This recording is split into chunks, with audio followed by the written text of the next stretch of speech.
There has been no shortage of betrayal stories in movies and TV shows, but today I want to tell you about a betrayal that I guarantee you've never heard of. Only the most infamous betrayal in African history. A betrayal so insidious that the person who committed this heinous act of treason was shunned and looked down upon by every single person in the country. This is the story of Haile Selassie Gugsa, Africa's biggest traitor. Haile Selassie Gugsa, born in 1907, was an Ethiopian army commander and member of the imperial family from Tigray, the northern region of Ethiopia. Haile Selassie Gugsa was the son of Lul Ras Gugsa Arya Selassie. Gugsa Arya Selassie was the Shum of the eastern Tigray province, as well as the great-grandson of Emperor Yohannes, who was Emperor of Ethiopia from 1871 to 1889, therefore making Haile Selassie Gugsa a descendant of Yohannes. In 1932, Gugsa Arya Selassie's health started to gradually deteriorate, and he eventually fell ill. He had arranged a trip to Switzerland for medical help. However, tradition dictated that a Ras travel via war mule, which is exactly what he did. His doctor insisted that he should stop traveling this way, but tradition won out, and he died on April 28th. The sad part is, had he traveled in a stretcher, there would have been a good chance he would have made it. Nonetheless, Gugsa Arya Selassie's death led to his son Haile Selassie Gugsa replacing him as Shum of Eastern Tigray with the title of Dejizmach. Eventually, on June 15, 1932, Haile Selassie Gugsa would get married to Lelt Zenebewerk Haile Selassie, the then Emperor Haile Selassie's second daughter. He was 25 at the time and she was nearly 14. Zenebewerk ended up dying in 1934, a mere 2 years later, and this led to relations between Gugsa and Emperor Selassie becoming quite cold.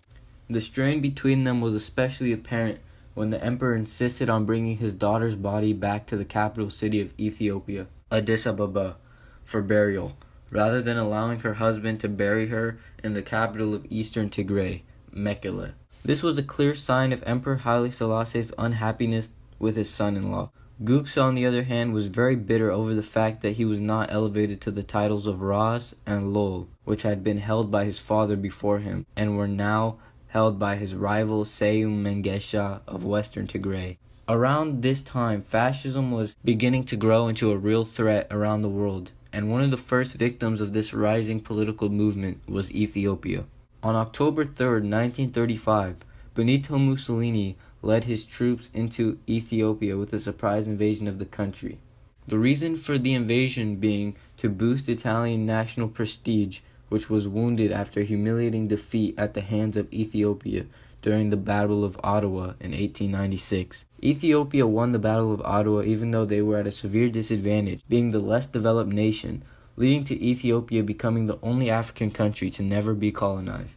Italy never forgot about this, and now was the time to seek revenge. During the time of the invasion, Haile Selassie Gugsa was the commander of the Mekelle sector. As the Italians advanced, Emperor Haile Selassie ordered Ras Seyum Mengesha to move back 55 miles from the border, and ordered Dejizmach Haile Selassie Gugsa to move back 35 miles from the border. This was done to show the League of Nations that Italy was clearly the aggressor. Unfortunately, the League of Nations could do nothing for Ethiopia except condemn the actions of Italy. But that wasn't enough, as Ethiopia was getting completely overpowered by the Italians. A week later, things weren't looking good for Ethiopia, and Haile Selassie Gugsa, remembering all the built-up resentment he had for the king and for his rival, decided to do the unthinkable. On October 10th, Haile Selassie Gugsa, knowing his country was about to get steamrolled, made the decision to head over to the Italian side and announce his submission to Italian rule. Immediately, the Italians took advantage of this opportunity, releasing photographs of Haile Selassie Gugsa participating in war councils with the Italian commander on the northern front, General De Bono. Furious, the Tigrayan patriots in Mekelle promptly set fire to Gugsa's home, and on November 8th, Mekelle officially fell. Some sources suggest that Haile Selassie Gugsa and his forces played an active part in aiding the Italian invasion, which, if true, would be insanely messed up, considering hundreds of thousands of Ethiopians, men, women, and children, were massacred, and numerous war crimes were committed by the Italians, including the use of chemical weapons. However, other sources indicate that Guksa's men were quickly disarmed. Either way, Haile Selassie Guksa remained loyal to the Italians, who at a minimum used him for propaganda purposes during the invasion and the following 5 years of occupation. During all this, the Emperor of Ethiopia, Haile Selassie, was forced to leave his country and take refuge in Britain, and at this moment, Italy reigned supreme. In 1936, Benito Mussolini had appointed the previous king of Italy, Victor Emmanuel III, as the new king of Ethiopia. Additionally, Haile Selassie Guksa was honored by the Italians with the title of Ras, which had been denied him by Emperor Haile Selassie, as well as an Italian pension and recognition as the senior Tigrayan prince over his rival Seyoum Mengesha. With everything he ever wanted in the palm of his hands, his noble titles, elevation over his rival, and power on the level of Europeans, all given to him by the Italians, it's safe to assume Haile Selassie Guksa was not regretting his decision. In May 1938, Haile Selassie Guksa was in Italy to welcome German dictator Adolf Hitler when the Nazi leader paid a state visit to King Victor Emmanuel III. Hitler was visiting at the invitation of the Italian dictator Benito Mussolini in Rome. Guksa spent about a week with the fascist leaders in Italy and had the honor of watching Italian war demonstrations, such as Mussolini's son Bruno leading a squadron of 28 gleaming Italian bombers that sank two 23,000-ton empty freighters in the Tyrrhenian Sea in a matter of minutes. And he also watched an Italian play called Aida with the Fuhrer, about an Ethiopian princess in ancient Egypt looking for love. During the last day of the trip, Emperor Haile Selassie was preparing in London to make his last stand at Geneva, while on the other hand his son-in-law traveled obediently in the entourage of conquerors Vittorio Emanuele and Mussolini as they took dictator Hitler out on the last day of his Rome visit. When they showed the art lovers some framed pieces from numerous different museums, Guksa, now back in his country, rode in triumph into his old capital of Mekele. Behind him, an Italian officer held high the Italian flag that had been hauled down from the same Ethiopian village in 1896. Behind them both marched a carefully chosen column of Ras Guksa's own tribesmen. They would be ordered to move into the palace by General Emilio de Bolo, and later appointed the puppet government of the Tigray province by Italy. By the 27th of September 1939, during the Feast of Maskal in Addis Ababa, Ras Haile Selassie Guksa, Ras Hailu Tekle Haymanot, and Ras Seyoum Mengesha sat with Amido, 3rd Duke of Aosta, the Viceroy and Governor General of Italian East Africa. All three Ethiopian leaders had submitted to Italian control of what had been their homeland and what was now the Italian colony. In 1941, towards the end of the liberation of Italian East Africa by British Commonwealth and Ethiopian Patriotic Forces, Haile Selassie Guksa was temporarily placed in power in Tigray by the British.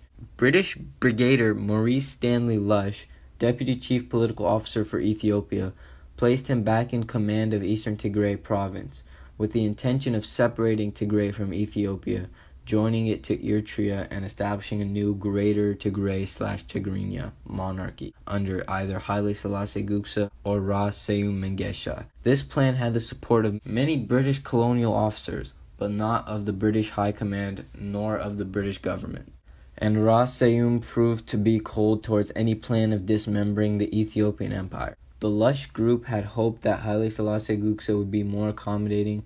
However, Haile Selassie Guksa was soon caught corresponding with the Italians, thus proving his loyalty to the Italians did not stem from any reasonable fear or weakness, but because Italy gave him what his own father-in-law never could: respect and honor. Although he was too blind to see he was being used, in his heart he made the right choice. As a result of this discovery, the British took him into custody and kept him first in British-held Asmara. The government of Emperor Haile Selassie I approached the British administration and listed the crimes and treason of Haile Selassie Guksa and requested his extradition. The British indicated that they would extradite him only after obtaining a promise that his punishment would not include death. However, the British ultimately removed Haile Selassie Guksa from Asmara and sent him to the Seychelles for safekeeping. In 1946, after continued requests for extradition, Haile Selassie Gugsa was returned to the Ethiopians. In 1947, he stood trial and was declared a fascist collaborator and a traitor. Haile Selassie Gugsa then threw himself on the mercy of the emperor. As a result, his death sentence was commuted to life imprisonment. He was placed under house arrest for 28 years. His Italian-supplied honorific title of Ras was not recognized, and he reverted to his old title of Dejizmech. In 1947, Eastern Tigray was incorporated into Western Tigray and was governed by Ras Seum Mengesha as hereditary prince of all Tigray. Dejizmech Haile Selassie Gugsa and his side of the family of Emperor Johannes VI fell from grace. They no longer enjoyed favor either from the emperor in Addis Ababa or from Ras Seum Mengesha in Tigray. In 1974, the communist group Derg killed the emperor and toppled the Ethiopian monarchy, and Dejizmech Haile Selassie Gugsa was freed. However, even after he was released, the Derg continued to regard him as a fascist collaborator and as a traitor to his country, because unfortunately for Gugsa, a nation neither forgets nor forgives a traitor. With most of the characters in this story already dead by this point, such as Hitler, Mussolini, and Haile Selassie, it's only right that Gugsa would die as well. In early 1985,